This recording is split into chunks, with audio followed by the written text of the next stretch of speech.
Oke, coba di video ini gue mau share gimana pengalaman gue ya, pendapat gue, review gue setelah pakai mungkin sekitar lebih dari 4 bulan ya.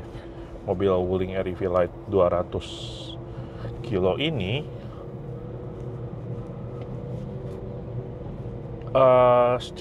secara umum sih gue sih positif ya. Maksudnya nggak ada keluhan yang terlalu gimana.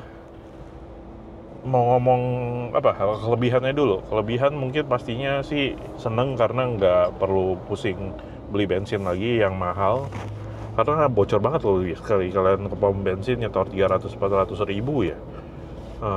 Gue kan biasa ngisi bensin itu kalau udah hampir mau habis aja sih, saat tinggal 1 bar gitu misalnya. Itu Pertalite bahkan bisa 400 ribuan sekali datang gitu ngisi. Dan sebulan bisa seminggu sekali dulu kan, sekarang kayak sebulan mungkin sekali kali, karena masih ada mobil bensin gitu kan yang masih dipakai. Dan itu kalau nilai positif pertama lah gitu. Nilai positif lainnya ya mobil ini karena kecil gitu jadi kayak lebih lincah juga ya, tapi bisa jadi masalah juga ya kalau bisa ketemu truk gede banget. Mereka itu kalau mungkin khawatir kadang kita nggak kelihatan gitu, jadi kayak mesti rajin laksonanya gitu. Kelebihan lainnya ya itu praktis, kayak ini mobil kecil, ringkas, kayak kalian mau bawa jalan itu seolah kayak hampir kayak bawa motor gitu. Bahkan gue sempat mikir kayak, aduh mau pergi beli sate ini gitu kan, bawa mobil atau bawa motor ya. Tapi kalau bawa motor kan motor bensin gitu kan, ntar kehujanan, kena angin, kotor gitu kan. Ya, mending bawa mobil ini bahkan mungkin kayak lebih hemat, nggak pakai bensin, listrik lebih murah gitu kan, nggak kehujanan, nggak kena angin. Jadi dibandingin pakai motor pun bahkan ini mobil lebih oke loh gitu, lebih irit juga mungkin bisa dibilang daripada pakai motor gitu kan. Terus positif ya, kayaknya hemat bensin itu udah kayak positif utama banget ya. Kenyamanan nggak ada masalah, kayak oh ya ini mobil kan kalian kalau lihat di fotonya mungkin kesannya kayak mobil kecil gitu kan, mini gitu kan, kayak mobil mainan. Tapi sebetulnya kan nggak juga, ini mobil sebetulnya tinggi loh secara ketinggian itu ya, dibandingin banyak mobil lain. Ini bisa bahkan lebih tinggi daripada mobil-mobil lain ya. Di sebelah ada Sigra tuh, gue rasa ini mobil lebih tinggi dia Sigra. Xenia lebih tinggi sedikit kali gitu kan. Jadi sebetulnya dia bongsor juga, gede juga, cuma pendek aja gitu loh. Dan lebarnya memang lebih kecil daripada kebanyakan mobil pada umumnya mungkin. Karena terasa ya, ini kayak tangan gue megang begini udah kepegang pintu sebelah. Jadi ini mobil sebetulnya nyaman aja secara ketinggian, dia cukup oke. Terus dia AC-nya ya, awal dulu gue kira AC-nya panas, tapi ternyata kayak nggak ngerti muternya aja sih. Ini sebetulnya AC bisa dingin tuh. Gue nggak ada keluhan soal AC, bye-bye aja. Kelebihan lainnya servis murah, kayak di angka mungkin 100, 200, 300 ribu gitu kan. Karena mungkin nggak banyak spare part yang perlu diganti kayak mobil bensin gitu ya. Mobil bensin sebentar ada kampas rem, ada kopling, astaga. Banyak lah gitu yang bikin kalau servis mobil bensin itu bisa sekitar bilangnya jutaan gitu, 1 juta paling sedikit kali. Kalau mobil bermerek kayak Honda bisa 4 juta 5 juta gitu sekali ini servis mobil gitu. Ini cuma ratusan ribu. Terus yang lain ya soal pajak juga murah banget kan, kayak setahun cuma berapa tuh, 5 tahunnya kayak 900 bukan ya, murah banget lah ini, kayak mungkin nggak nyampe 500 ribu kalau nggak salah, bahkan gratis ya. Kelebihan lainnya terus ganjil genap lagi, nggak pusing soal ganjil genap. Ini mobil bebas meluncur di area ganjil genap. Terus casnya bisa otomatis cut off, jadi kayak kalian nggak perlu terlalu pusing nungguin casnya 100%, nggak perlu diperhatiin. Kalau gue sih cuma sekedar ngelirik mobil, lihat lampunya, kalau udah nggak ngedip, nyala hijau stabil gitu kan, itu artinya baterai udah full. Masih hijau yang ngedip, itu masih ngecas gitu. Nggak perlu diintip ke dalam mobil udah berapa persen gitu kan. Jadi kalau udah full pun sudah bisa otomatis cut off sehingga baterainya nggak overcharge gitu. Kalian bisa cabut pagi aja, tinggal tidur, nggak usah kalian tongkrongin. Nggak, gue juga belum pernah ngecas di SPKLU atau tempat ngecas kayak di mall dan sebagainya, itu nggak pernah sih. Selalu ngecas di rumah aja. Terus udah ya, kayak nilai positifnya bawa barang masih oke, asal kalian mungkin nggak bawa penumpang di belakang gitu. Kalau ketika kalian udah bawa penumpang di belakang, cenderungan sih nggak bisa bawa barang gede-gede ya. Sebenarnya bawa barang masih bisa di belakang itu. Barang-barang lumayan, kotak-kotak gede masih bisa muat aja, asal nggak dipakai gitu, nggak difungsikan untuk penumpang di belakangnya gitu. Secara ketinggian juga oke lah, nggak terlalu terasa sempit banget. Tapi ketika udah mulai masuk banyak orang gitu kan, itu mulai bisa berasa sempitnya. Nah, lanjut bicara kekurangan, itu sempitnya ya kan. Ini bisa kalian sikut-sikutan dengan penumpang sebelah kalian.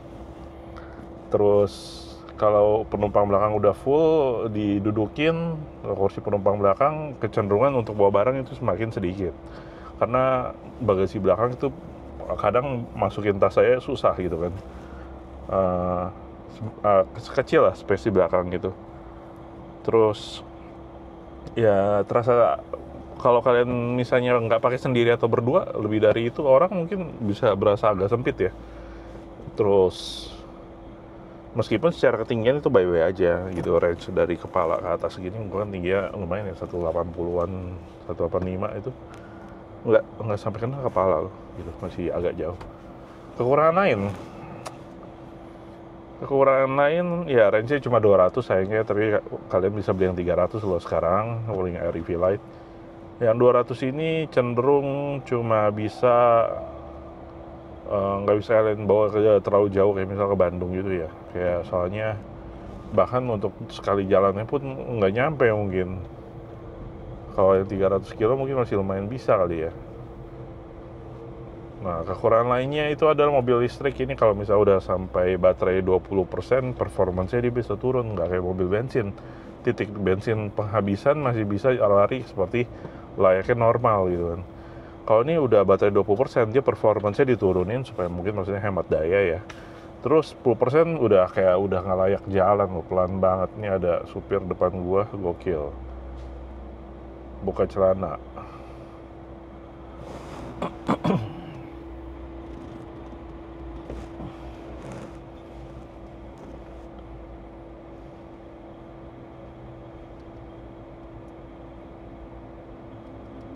Oh, kira mau kencing. Enggak sih, cuma buka celana dong. Macet, oi. Nah, terus kekurangan lain kecil kadang ya, kalau dekat-dekat truk gede itu agak terintimidasi, jadi hati-hati kalau bisa dekat truk gede, takutnya nggak kelihatan, klakson aja. Terus ya nggak bisa ngebut banget ya, lebih dari 100 km/h itu nggak bisa. Di odometer sih bilangnya jalannya 105 atau 106, tapi sebetulnya kayaknya aslinya cuma jalan 100 km/h doang dia. Meskipun ya menurut gue 100 km/h itu oke-oke aja sih, nggak jelek-jelek banget, masih lumayan bisa nyalipin mobil gitu loh di tol gitu. Tapi kalau tol udah sepi banget, ada mobil-mobil lain yang lebih galak gitu ya, mereka bisa jalan 120, 140 gitu kan. Ya kalian minggir aja lah, jangan di paling kanan gitu. Kekurangan lain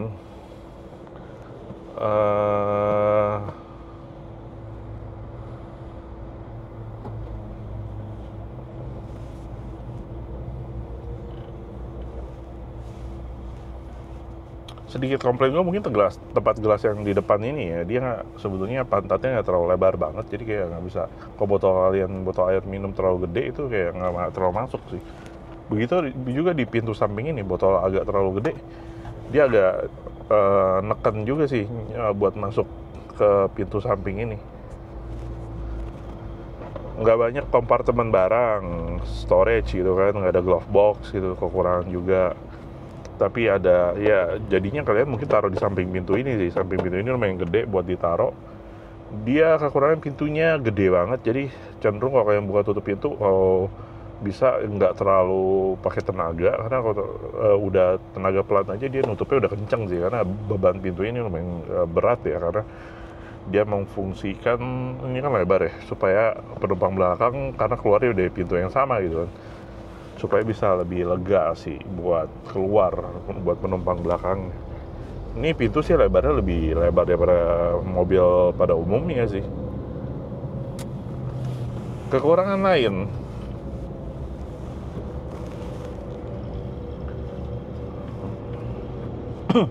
saya nggak ada keluhan nih.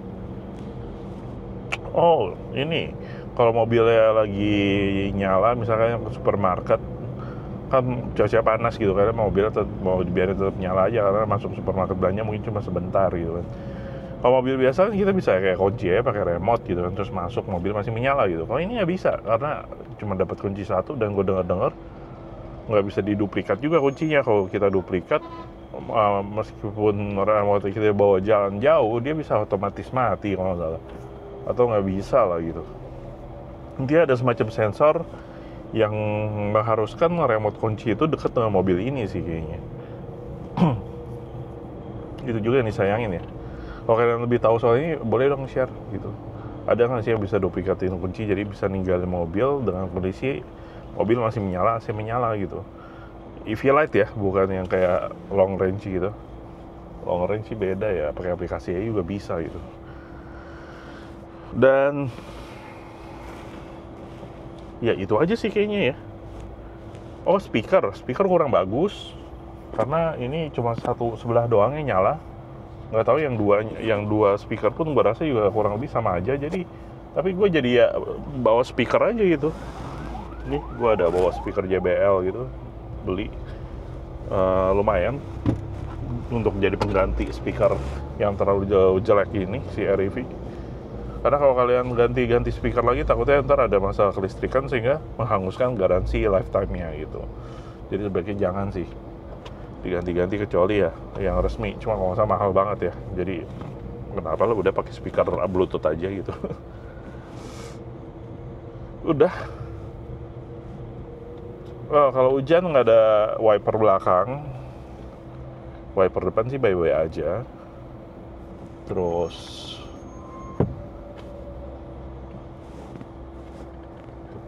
kayaknya udah sih. Kayak keluhan, kursi penumpang belakang gitu nggak bisa terlalu rebah, sehingga mungkin kurang nyaman kalau penumpang belakang mau kayak ngantuk, mau tiduran gitu. Dia dibilang tegak banget, enggak, cuma kayak kurang rebah aja. Sementara penumpang yang depan ini nggak bisa rebah sampai lempeng banget sih. Ada kayak kemiringan yang jadi maksimalnya dia juga gitu. Tuh, ini segini maksimal nih.